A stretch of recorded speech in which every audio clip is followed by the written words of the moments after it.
often we can give them latitude, but once every 24 years.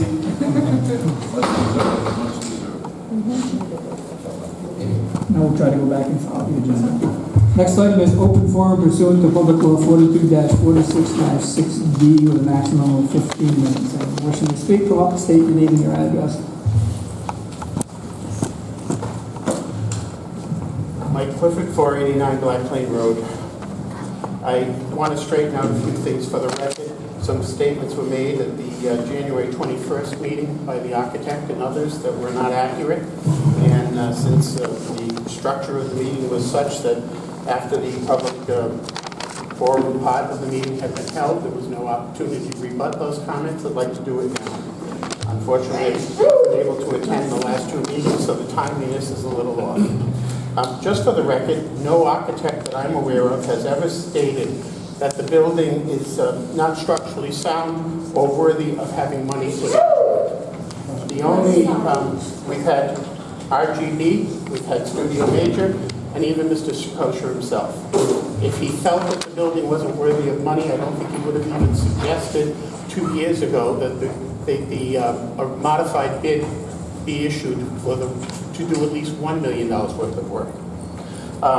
Reading from the PBIC minutes by Mr. Beauregard and Mrs. Badamoli, and taking comments out of context was just, I didn't see any sense to it at all. The project manager says, oh, the building isn't worth putting into, it doesn't have a good long life, and the architect isn't buying into it. First of all, that's his opinion. Secondly, he's not an architect. And the architect, Eric, not buying into it suggests to me that the architect disagreed with him, which obviously he did because he had never expressed the viewpoint that the building wasn't worthy of putting money into, just like RGB and Mr. Sakosha. So I'm disappointed that people read the PBIC minutes instead of the documents that we were supposed to be discussing that night, which was the decision by the MDRTF to rebid the project, and apparently we find out afterwards that it was for full scale. Made no sense to me that evening when I heard that excuse, and it still makes no sense. I bet I could poll 100 architects in the state and say, would you ever rebid a project with the same and very closely similar bid specs 2 years later thinking that the prices were going to go down? Who would have thought prices would have gone down in a 2-year period? We really thought they were going to go from $3 million to $900,000? Give me a break. Not everybody in this town buys into this nonsense. Even I'm relieved to hear, though, at the February 12th meeting of the MDRTF, that Mr. Chamberlain himself even acknowledged that with $900 to $1.4 million being put into that building, it should be good for at least another 20 plus years. I think he said that the roof comes with a 20-year warranty, and the windows are good for about 40. And he said, I think he cautioned the rest of the MDRTF and said, we have to stop claiming a limited useful life for that brick and mortar building. Doesn't make sense. Which reiterates the positions of the previous architects. A statement was made by the architect that the parapet was done and included in the bids, and I challenged that. I sent out an email to the council members the next day with a copy of the Q&A that was in the bid specs and in the addendums, and the question was from a contractor, the exterior, the parapet is in very poor condition, not even addressed. The response from Mr. Sakosha, this work is not in the scope of the project. Made no sense to me whatsoever that you wouldn't address that, and I'd like to find another architect on the face of this earth who would think you should put $2.5 to $3 million worth of interior renovations in that building and not do and repair the brick and mortar work on the outside at the edge of the roof, but just simply allow all the water to go under the rubber membrane of the roof and wreck everything you just spent $2.5 million on. So for the record, I know I sent it to you, but just for the public record so that we know, that was not an accurate answer. Secondly, we heard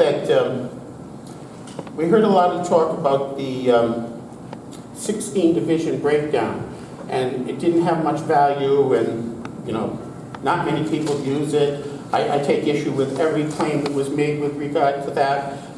It is a common practice among all architectural firms, or the vast majority of them, and he did qualify it by saying that, well, his company particularly didn't initially request the 16 division breakdown, but they did after the bids were submitted, request them. He also argued that it would have been a hardship for the bidders to submit a 16 division breakdown of cost along with their total bid. Well, you get your total bid by adding up all the charges of all the different costs of construction. So you can't come up with a total cost unless you've done the 16 division breakdown. Let's use some common sense here and filter through whether those answers had any value to them or not. I requested the 16 division breakdown in an APR request, and I was told, I received an email confirming it, that Mr. Vadney had apparently sent an email to Mr. Sikosha asking for it. I don't know what Mr. Vadney's email said, because that wasn't included, but I did see the responses from Mr. Sikosha denying that he had them. And you support that position, Paul? You don't believe he has them? Nope, he does not. I'm glad. Well, I was at the meeting in September of 2018 when the bids were reviewed with the MDRTF and Mr. Sikosha. And I have a tape of that meeting. And Mr. Sikosha did state at that meeting that he had the 16 division breakdowns from ADS and Calcin Corp. And he cautioned the committee that he had assured the bidders that he would keep them on his side of the table and wouldn't share them with the town because they felt it was their work product and they didn't want that released. So upon questioning, it initiated with a question from Mr. Chamberlain, by the way, asking if there was a 16 division breakdown. And Mr. Sikosha replied, yes, I did have them for both projects. But I can't give them to you because I told the bidders that I wouldn't release them because it's their work product. So you don't even have a right to ask for them. So I challenge his statement, and I want those 16 division breakdowns. It is a public record. He was an agent for the town. It's part of the bid process. And I'll jump back a minute and go over the actual bid documents, which if some of you had read those instead of the PBIC minutes, you might have found for yourselves that, in fact, he did require the 16 division breakdown in the bid manual, okay? If we take page, it was under section 002416, evaluation criteria. Article 2, proposal evaluation.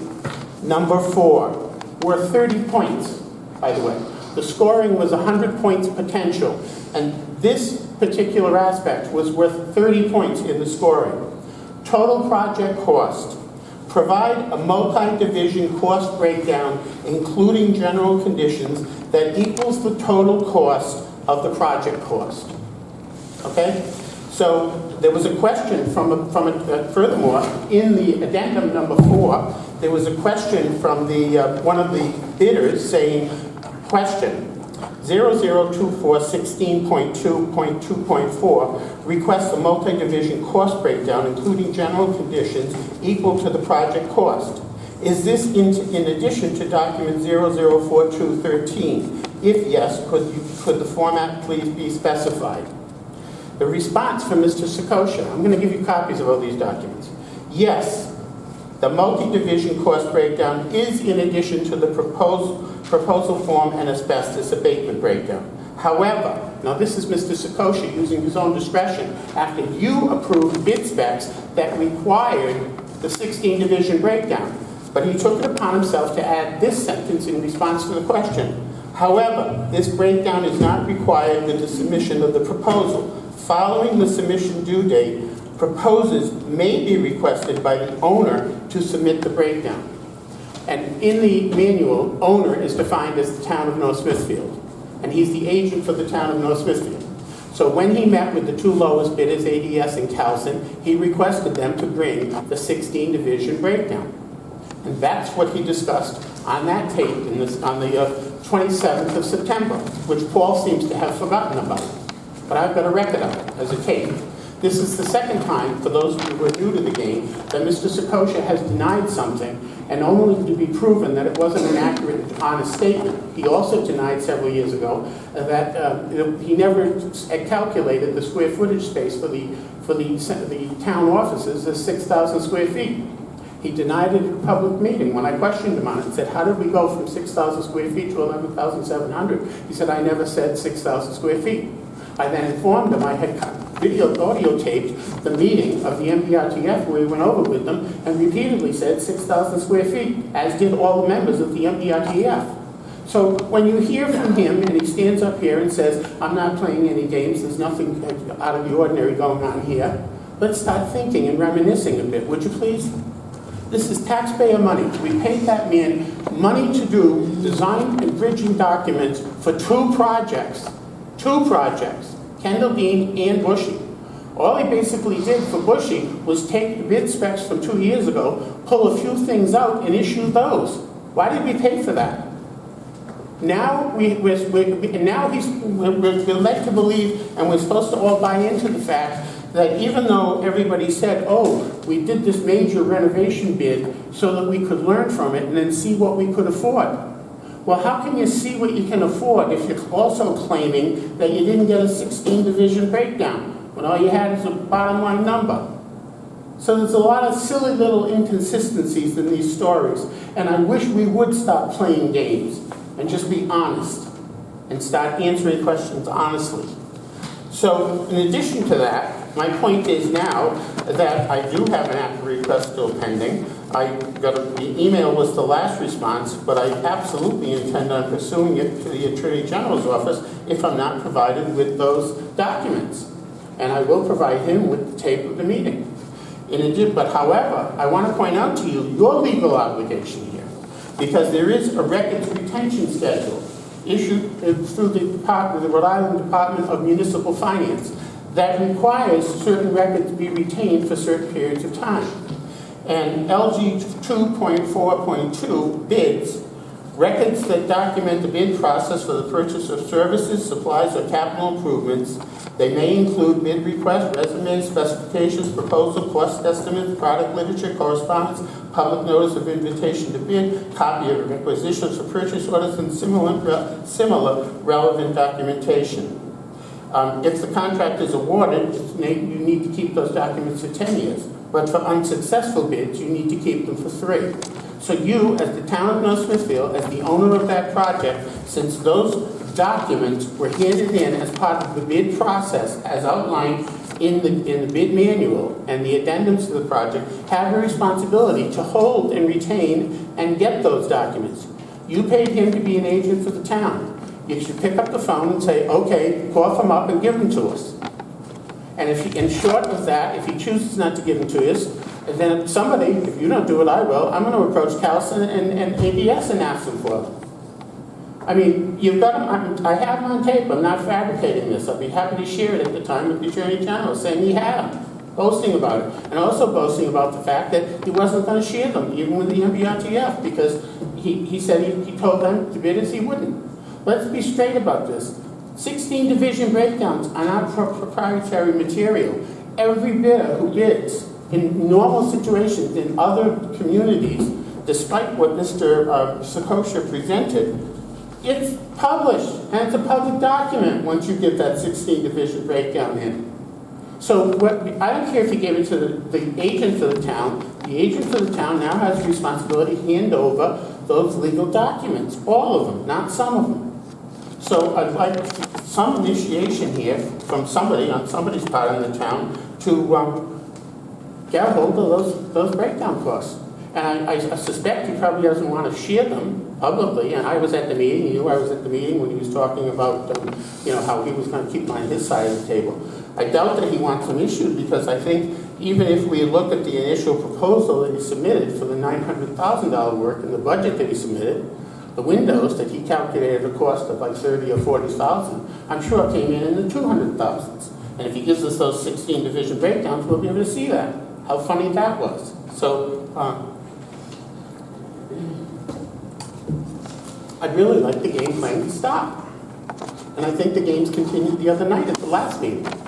Went into the meeting, it was in the Kendall Dean building, in the auditorium, no chairs, and we're told that there's no chairs to sit, so we're all supposed to have a meeting in a room standing up. And then there was no business, they did very little. Two minutes later, they were reassessing to executive session. So I left the building, went out in the car, sat in the car, thought, should I stay and see how long they're in closed session, or what happened? Lo and behold, they walk upstairs to the second floor, where apparently they all had seats because their bodies went like this in the windows. So I'm assuming they were sitting in chairs because you could see the tops of their heads. So I don't know why we didn't have the meeting in that room to begin with, and I don't know why they didn't discuss anything about Bushy School in the open session. So I'm sick of the games. I'm really sick of it. And Paul, you know, the most frustrating thing of the way you set these meetings up, where we're able to ask questions and then never rebut any other statement made by any of the people who you support and who propose and support your positions, are never subject to question or being able to rebut things. The most frustrating thing of the last meeting was to sit there and hear you keep claiming that you really were disappointed that the school department wasn't moving into Kendall Dean. And I remember one of those meetings several years ago when Mrs. O'Hara raised the question of the school department moving in as well. You went on a tirade suggesting that you were absolutely, we needed them to move in. We needed the business office to move in because that was the only way we were going to have cost savings for one finance director and one payroll clerk and one accounts payable person. You were very passionate about it. And I thought at the time, that's an act, because he did everything he could to design a building that the school department wouldn't want to go into. But then to sit here and listen to you at the last meeting, contend that, oh, you really wanted them in there. You have taken no initiative whatsoever to even have a public meeting with the school committee to ask them to move into the building. There's never been any dialogue of any type, apparently, between the school committee. They never took one other vote. John Flaherty told you that night the only vote they've ever taken, and the vote that's still on record, is that they were going to move back into Kendall Dean after it's done. And I've never seen any document from any school committee vote suggesting that they were refusing to move in. And you never have disclosed who told you they weren't going to move in. And if you just took the word of the superintendent, my question is, why? He's not the leader. It's the school board that calls the shots here. So if you were sincere, Paul, in wanting the school committee the school department, business officers at least, to move into Kendall Dean, I would have thought you would have put it on the council agenda to send a request to the school committee to ask them to take an action on it and consider moving the business department into the Kendall Dean building. But you've never even done that. So, the actions speak louder than words. There's very little actions and there's a lot of words that don't support your position publicly. I'm sorry. So I really and truly hope that some of you I was disappointed very much in the hearing on the 21st, because it seemed like you all were very satisfied with the answers, and I thought all the answers were nothing more than a joke, and disappointed that you weren't representing the taxpayers, because we wasted money. He got paid $80-something thousand.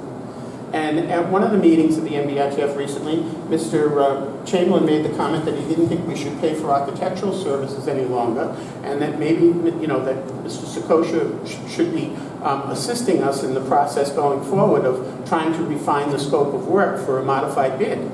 And I thought to myself, well, that seems to make sense to me, because he was paid a lump sum of money that he was paid because he was supposed to do the bridging documents for 2 buildings, and he was supposed to supervise the construction as the agent of the town for the 2 buildings and be our resource person. And he's only done it for 1. So I think it's fair play to say, okay, at least help us come with a refined scope of work coming up to the $1.4 million.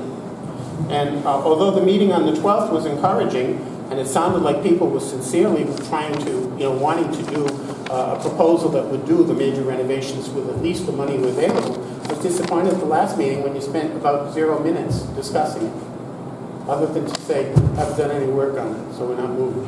So that leads me to think, okay, what game are we playing now? Thank you very much. Anyone else wishing to speak under the open forum?